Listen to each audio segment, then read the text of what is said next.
বিসমিল্লাহির রহমানির রহিম। আজকে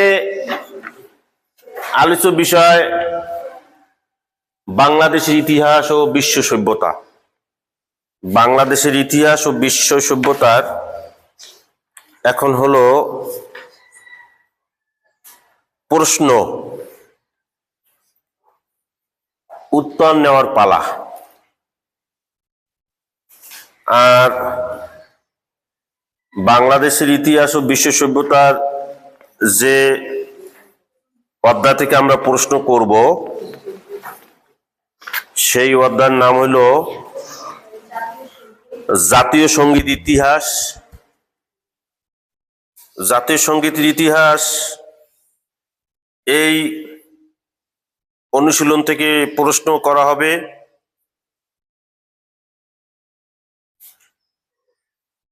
আমার সোনার বাংলা, আমি তোমায় ভালোবাসি, এই সঙ্গীতটি কি?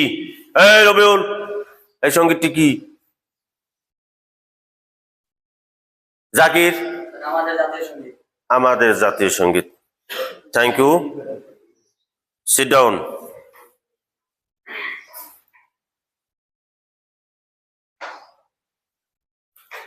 এই জাতীয় সঙ্গীত কে রচনা করেন?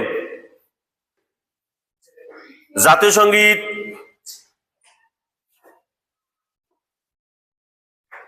কে রচিত করে? মারুফা? রবীন্দ্রনাথ ঠাকুর। কত সালে? রেশমা কত সালে? কত সালে? সারামণি কত সালে? 1906 সাল। Thank you, sit down.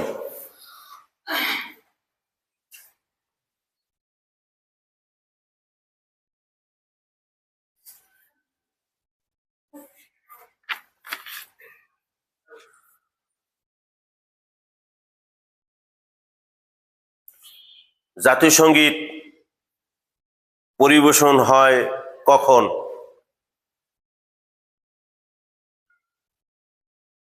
Afifa?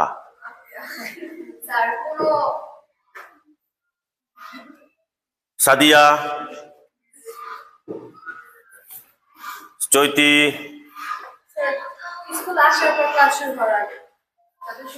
জাতীয় সঙ্গীত পরিবেশন হয় কখন? জাতীয় সঙ্গীত কখন পরিবেশন হয়? স্বাধীনতা দিবসে। তুমি বলো কখন কখন পরিবেশন হয়?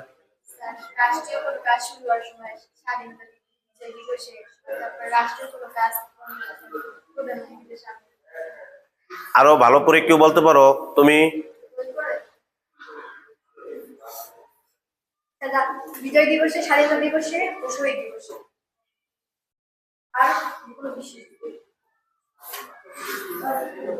এই ছেলেদের মধ্য থেকে জাতীয় সঙ্গীত আর কখন পরিবেশন হয় এছাড়াও? Sit down.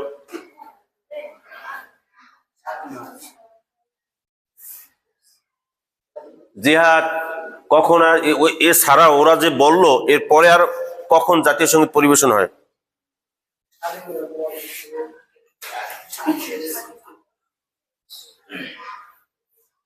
তাহিদ, ওরা যে বললো তা কি তুমি শুনেছ? ওরা যে বলছে স্বাধীনতা দিবসে, বিজয় দিবসে, এছাড়াও কোন সময় জাতীয় সঙ্গীত পরিবেশন হয়? নীরব পাখি? রাইট।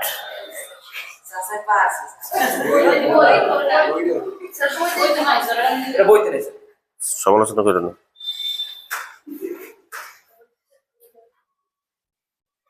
Sit down.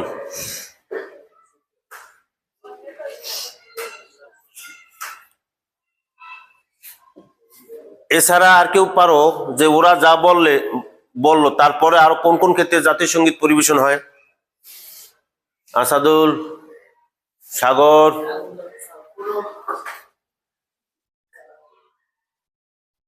রাষ্ট্রে যদি কোনো প্রধানমন্ত্রী আসে তাহলে জাতীয় সঙ্গীত পরিবেশন। রাইট, সিটন। এছাড়া আর কেউ বলতে পারো যে এছাড়া আর কোন কোন ক্ষেত্রে জাতীয় সঙ্গীত পরিবেশন করা হয়?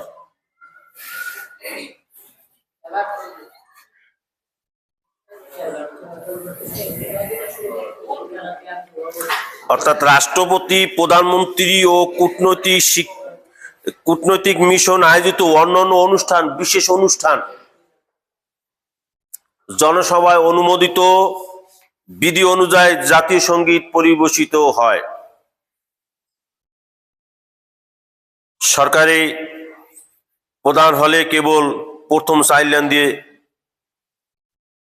যে কোনো অনুষ্ঠান শুরু করা হয়। সরকারি কোনো